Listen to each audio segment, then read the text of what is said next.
Something doesn't quite fit. Between the ancient forests and the expanding open plains, there is a gap in our evolutionary story, a gap that science has been trying to understand for generations.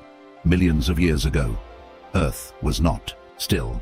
It was changing. Dense forests slowly receded, giving way to open landscapes, a world no longer ruled entirely by trees, but not yet dominated by the ground. And at that boundary, something emerged, not exactly like what came before, and not yet what would come after. Its eyes were no longer focused only on the present.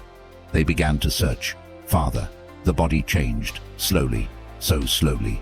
It was almost invisible within a single lifetime, but over time, posture began to shift. No longer fully dependent on branches, no longer entirely bound to the forest floor, it moved between two worlds, forest and open land, safety and exposure. Every step beyond the trees was a decision, a trade-off between protection and vision. But the real evidence lies beneath the surface, buried for millions of years.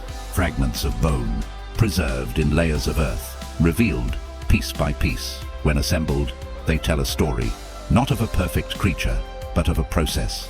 The skull, no longer entirely ape-like, the spine beginning to curve differently, the body experimenting with a new form, not suddenly, not perfectly, but steadily.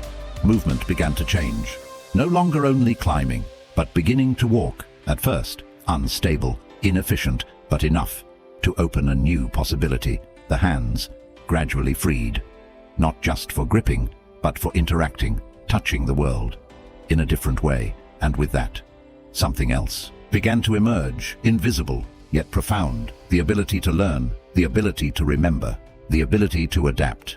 The environment did not wait. Forests continued to shrink. Open land continued to expand. Pressure increased. Movement across distance became essential. Seeing farther became survival. And then, a critical shift. Upright posture was no longer occasional.